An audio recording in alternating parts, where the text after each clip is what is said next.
All of existence is governed by two primordial fields. First, light, a field of timeless constraints and absolute law that never changes. Second, sound, the domain of expanding thermodynamic experience and the flow of time. Human creation marks the first time these two fields were forced to converge. To create Ādam, the light field was breathed into sounding clay. This created the first buffer, a threefold system designed to process raw vibration into meaningful signal. But the system suffered a critical failure. Iblīs refused to acknowledge the buffer's mediation. He rejected the clay and demanded direct contact with the light field. That refusal caused the fields to violently bifurcate, or split into two separate paths. We see the physical fallout in the story of Qābīl and Hābil. When Qābīl murdered his brother, it was the sound field acting as a pure, unchecked wave of expansion. It was action driven by ego, entirely stripped of the light's constraint. A raven intervened to show Qābīl a recovery protocol. By scratching the earth to teach burial, the raven demonstrated that the earthly sound field is biologically designed for humility and covering, not for the arrogant expansion that led to the first fracture. This genesis proves that without the buffer interface, these opposing forces generate instant destruction. Maintaining this balance is the only way for a conscious observer to survive the friction of the universe. Centuries later, the sound field reached a state of maximum entropy.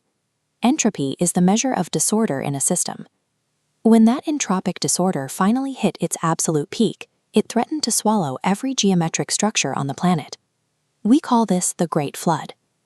Noah's Ark wasn't a mere boat, it was a localized buffer zone. As this diagram shows, it functioned as a protected, oscillating interface layer. This structure separated the lethal, turbulent water below from the absolute vacuum of the sky above. The Ark utilized the physics of buoyancy to maintain its position. Buoyancy is a manifestation of dual-caustic mechanics, where a material, in this case wood, is aligned so that it can ride on top of a collapsing environment without being submerged by it. These physical laws provide a structural mechanism for protection. They allow consciousness to remain stable even when the world outside undergoes total entropic collapse. This is the Giza Plateau. Pharaoh's empire operated as a corrupted sound field, using arrogance to build these massive, towering structures. It was an attempt to force heavy, earthly material upward into the domain of the light field.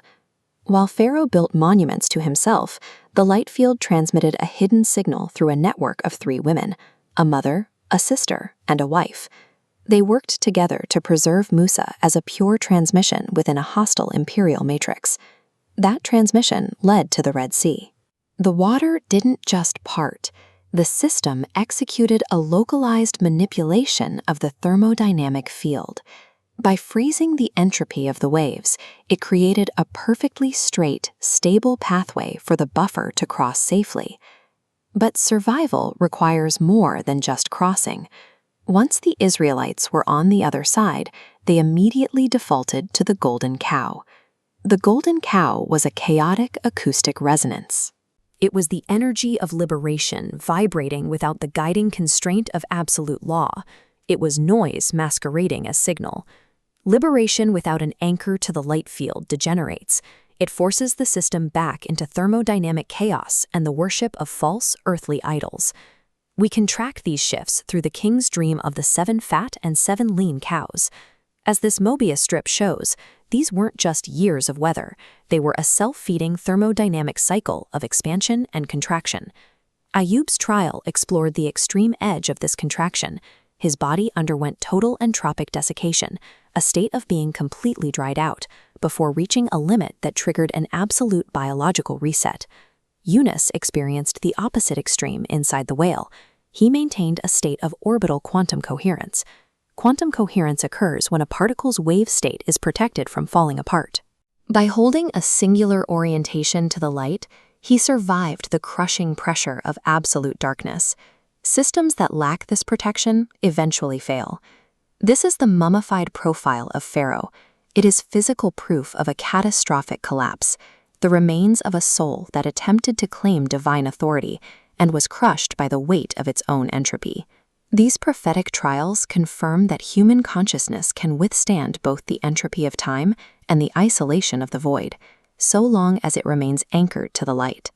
To survive a corrupted timeline, the sleepers entered a cave.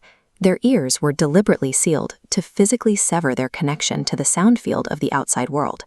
Inside, they entered a state of topological protection.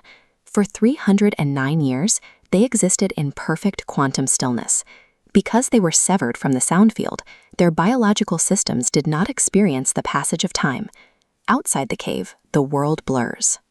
Centuries of chaotic weather, erosion, and human decay passed, in what was, for the sleepers, a single moment of stasis. By isolating the signal from the sound field, the system suspended time itself. It preserved the sleepers as a perfect record for a future reinsertion into the world. The interactions we've seen, the triads of Ādam, the cycles of the flood, the shifts of the Red Sea, all follow a mathematical law. This divine system operates like an equation that must inevitably resolve into unity. IBRÄHÍM'S bird experiment demonstrated this convergence. The upper and lower triangles show light and sound buffers in mirrored opposition. When the signal is called, chaotic data snaps back to a single origin. This central axis represents the final convergence, where vibration aligns with absolute law. The culmination of this entire loop is identified in the text as Aḥmad. He represents the terminal convergence point, the nexus where the rivers of light and sound are permanently balanced. Navigating this dual caustic reality requires more than observation. You must activate your questioning and hold the book as your structural guide. It is the only way to maintain your orientation. The universe operates as a field of constant interaction. By grinding the timeless laws of light against the temporal experience of sound, the system creates the friction necessary to test and refine human consciousness.